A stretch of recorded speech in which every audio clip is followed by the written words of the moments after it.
श्रोता प्रेमियों, मैं राम सागर शास्त्री आप लोगों के समक्ष रखने जा रहा हूँ एक साथ 4 प्रसंग। नंबर 1 दंडकारण्य की कथा, नंबर 2 रघु की दानवीरता, नंबर 3 हरिश्चंद्र के पूर्व जन्म की कमाई, नंबर 4 जय विजय के पूर्व जन्म की कथा। देखिए, पद्म पुराण में एक कथा आती है कि वैवस्वत मनु के पुत्र का नाम इक्ष्वाकु था, जो भाइयों में सबसे बड़े थे। वैवस्वत मनु ने इक्ष्वाकु को राज्य समर्पित कर दिया और कहा कि तुम दंड के द्वारा प्रजा की रक्षा करो, परंतु अकारण दंड का प्रयोग नहीं करना। वैवस्वत मनु तो ब्रह्मलोक को चले गए। राजा इक्ष्वाकु राजकाज देखने लगे। उनके 100 पुत्र हुए, जिसमें छोटा पुत्र गुणों से युक्त और श्रेष्ठ था, जो शूरवीर होने के साथ साथ परम विद्वान था। राजा ने नाम उसका दंड रख दिया कि लघु सुत जौन भूप कह रहे और ताको नाम दंड धरि दयो। विंध्याचल के 2 शिखरों के बीच उसका मधुमत्त नाम का नगर बसा दिया। दंड वहां राज्य करने लगा। एक दिन की बात है, राजा दंड भृगु ऋषि के आश्रम के पास पहुंचा। वहां जंगल में उसने भृगु की पुत्री अर्जा को देखा। उसकी सुंदरता को देखकर दंड कामातुर हो गया। उसने अर्जा से पूछा कि सघन विपिन नहीं संग सहेली, और के ही कारण बन फिरहु अकेली। हे सुंदरी, तुम कौन हो जो इस जंगल में अकेली घूम रही हो? अर्जा ने कहा, राजन, मैं भृगु ऋषि की ज्येष्ठ पुत्री अर्जा हूं। दंड ने उससे रतिदान की याचना की। अर्जा ने कहा कि हमारे पिता आपके गुरु हैं, इस नाते से मैं तुम्हारी बहन हूं। मेरे पिता परम क्रोधी हैं, कहीं वे गुस्से में हो गए तो तुम्हें जलाकर भस्म कर देंगे। दंड ने कहा, सुंदरी, मैं भले ही मारा जाऊं, परंतु आज बिना रतिदान के तुम्हें जाने नहीं दूंगा।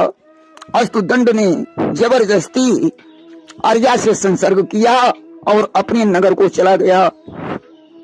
इधर अर्जा धूल धूसरित अवस्था में भृगु के पास पहुंची। उन्होंने उसकी दिशा देखकर कारण पूछा कि हे सुता, कहां से आई हो? किसने ये हाल बनाया है? हो रहा धूल धूसरित बदन, उजड़ सी लगती काया है। अर्जा ने दंड की उद्दंडता का इजहार किया। अब तो भृगु को क्रोध आ गया। उन्होंने कमंडल से जल लिया और दंड को श्राप दे दिया कि तेरा 100 योजन का नगर समस्त प्राणियों के समेत जलकर भस्म हो जाए। कि जल लिया कमंडल से तत्क्षण, राजा को श्राप गहाया है। हो सावधान, अब दंड भूप तेरा विनाश नियर आया है।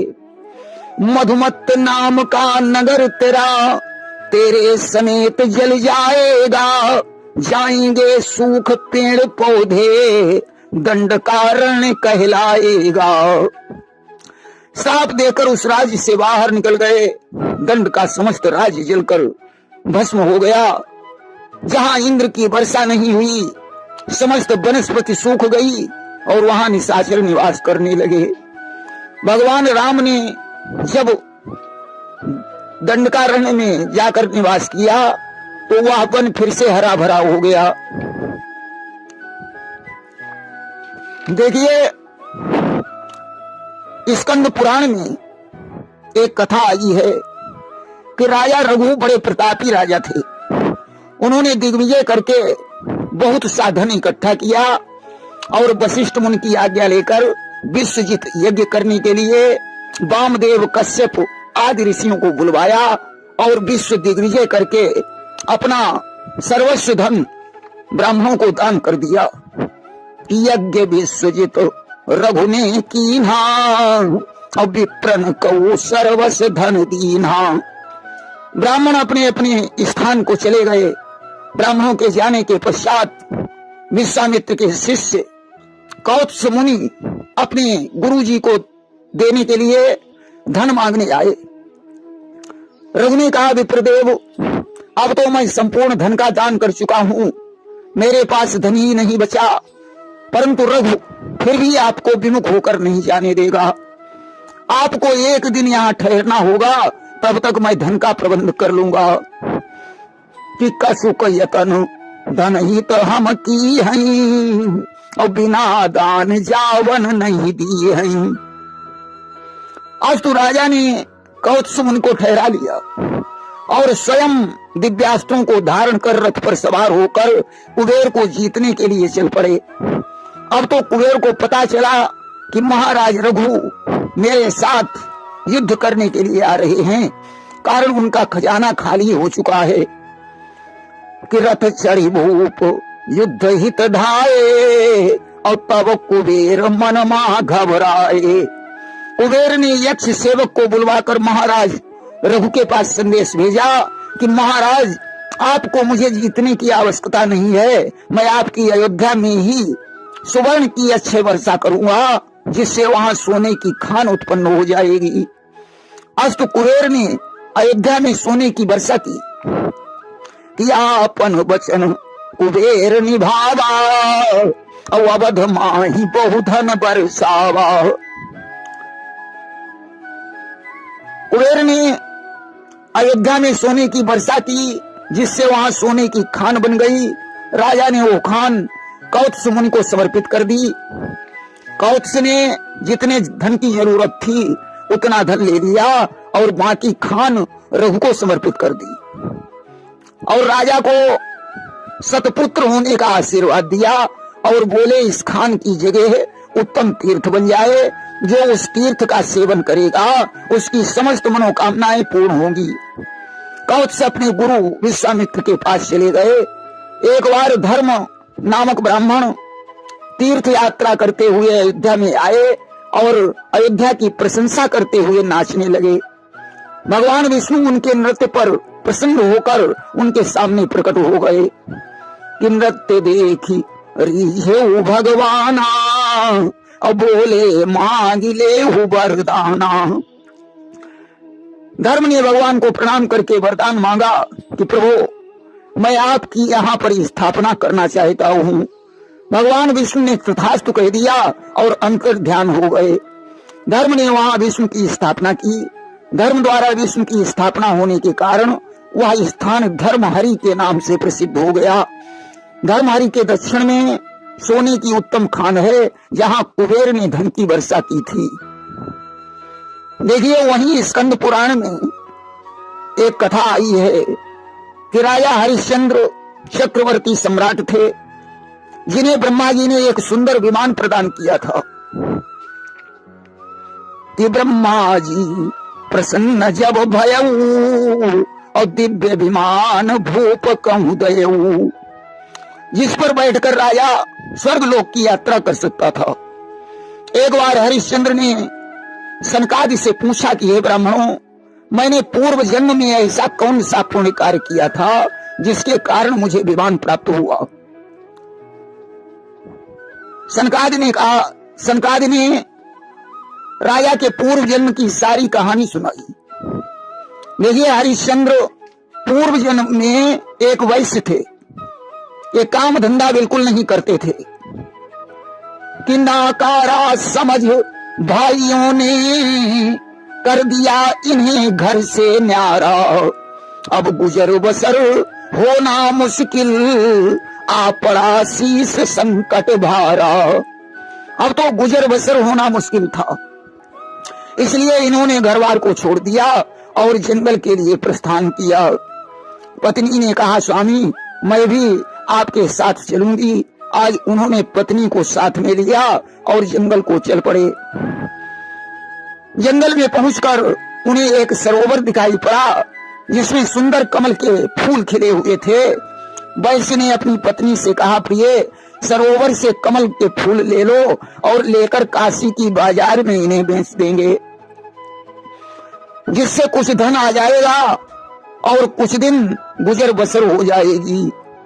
कि सरोवर निरखी कमल के फूला, और तोरण लगे दो सुख मूला। आज दोनों ने कमल के फूल तोड़े, उन्हें बांधकर गठरी बनाई और काशी के बाजार में पहुंचे। कमल बेचने लगे, परंतु किस्मत इतनी खराब थी कि शाम हो गई परंतु कोई फूल खरीदने नहीं आया। कि लई बाजार माह बेचन गए, अब बिके न फूल शाम हुई गए। अब तो वैसे बड़ा दुखी हो गया। अचानक उसके कानों में बाजों की धुन सुनाई पड़ी। वह पत्नी समेत वहां पहुंचा जहां राजा इंद्रदुम्न की पुत्री चंद्रावती ने जयंती नामक अष्टमी का व्रत किया था। उसने कलश के ऊपर भगवान श्रीहरि की स्थापना की थी, उन्हीं की पूजा हो रही थी। ढोल नगाड़े बज रहे थे। वैश्य ने विचार किया कि इन फूलों को श्रीहरि के चरणों में चढ़ाए देता हूँ। आज उसने पत्नी समेत सारे फूल भगवान पर चढ़ा दिए। चंद्रावती यह देखकर बहुत प्रसन्न हुई। उसने उन दोनों को धन देने का विचार किया, परंतु दोनों ने कुछ नहीं दिया। कि चंद्रावती धन दे बन आई और दो न धन हित की न मनाई। राजकुमारी ने कहा, आप दोनों का आज निमंत्रण है। वैश्य ने निमंत्रण खाने से इनकार कर दिया। आज तो कर्मानुसार उस वैश्य की मृत्यु हो गई और दूसरे जन्म में वही वैश्य राजा हरिश्चंद्र बना और उसकी पत्नी शैव्या बनी। ब्रह्मा जी ने पूर्व पुण्य के प्रताप से उसे एक विमान प्रदान कर दिया। विजय स्कंद पुराण में ऐसा कहा गया है कि देवहूति तृणबिंदु की पुत्री थी, जो करदम की दृष्टि मात्र से गर्भवती हो गई। कालांतर में जिसने जय और विजय नाम के दो पुत्रों को जन्म दिया। जय और विजय दोनों विष्णु की भक्ति में तत्पर रहते थे। एक बार राजा मरुत ने यज्ञ किया और जय और विजय को यज्ञ में बुलवाया। जय उस यज्ञ में ब्राह्मण ब्रह्मा बने और विजय आचार्य बने। यज्ञ संपन्न होने के पश्चात राजा मरुत ने जय और विजय को बहुत सा धन दिया।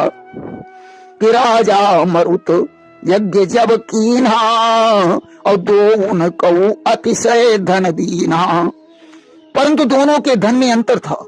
धन लेकर जब दोनों आश्रम में आए तो जय ने विजय से कहा कि सारा धन एक में मिलाकर आधा आधा बांट लो। विजय बोला, जो तुम्हें मिला है वह तुम ले जाओ, जो हमें मिला है वो हम लेंगे। अब तो दोनों में झगड़ा होने लगा, परंतु विजय ने धन नहीं बांटा। क्रोधित होकर जय ने अपने छोटे भाई विजय को साथ दे दिया कि ये आदत एक ग्राहक की होती है जो ग्रहण करके देता नहीं है, इसलिए जाओ तुम ग्राह हो जाओ। कि क्रोधित हुई जय दीनो सापा और वो ग्राह तुम अपने ही पापा। विजय ने कहा, तुमने मद में चूर होकर मुझे श्राप दिया है, इसलिए मैं भी तुम्हें श्राप देता हूँ कि तुम हाथी हो जाओ। अब तो दोनों ने मिलकर भगवान विष्णु की आराधना की। विष्णु जी प्रकट हो गए। जय विजय ने कहा, प्रभु हम दोनों को श्राप से मुक्त कर दो। भगवान ने कहा, तुम दोनों मेरे भक्त हो, इसलिए श्राप से मुक्त नहीं हो सकते हो। अपना श्राप भोगने के पश्चात तुम्हें मेरे धाम की प्राप्ति हो जाएगी। आज तो जय एक हाथी बना और विजय ग्राह बन गया। दोनों गंडकी नदी के तट पर निवास करने लगे। उन्हें पूर्व जन्म का स्मरण था, अतः वे दोनों भगवान विष्णु के ध्यान में लगे रहते थे। एक दिन की बात है, हाथी नदी में स्नान करने गया। ग्राह ने उसका पैर पकड़ लिया। दोनों एक दूसरे को अपनी अपनी तरफ खींचने लगे। कि वह पानी का ताकतवर था, वह पृथ्वी का जोरावर था, या अपनी अपनी जगहों पर दोनों का जोड़ बराबर था। आखिरकार गज ने भगवान विष्णु को पुकारा। विष्णु जी गरुड़ पर बैठकर वहां आ गए और उन्होंने चक्र की धार से ग्राह का मुंह चीर कर गज का उद्धार किया। दोनों दिव्य रूप में प्रकट हो गए। भगवान उन्हें गरुड़ पर बैठाकर अपने लोक को ले आए। कि गरुड़ चढ़ाई लोक निज लाए और द्वार पाल जय विजय कहाए। जिस जगह गज का उद्धार किया था वह स्थान हरिश क्षेत्र के नाम से प्रसिद्ध हो गया। भगवान विष्णु ने जय और विजय को अपना पार्षद बना लिया। कालांतर में इन्हीं जय विजय को वैकुंठ लोक में सनकादि ने श्राप दे दिया, जिससे वे हिरण्याक्ष और हिरण्याकश्यप बने। देखिए, मधु और कैटभ ही जय विजय थे, जो पूर्व काल में विष्णु के कानों के मल से पैदा हुए थे। प्रेम से बोलिए वृंदावन बिहारी लाल की जय।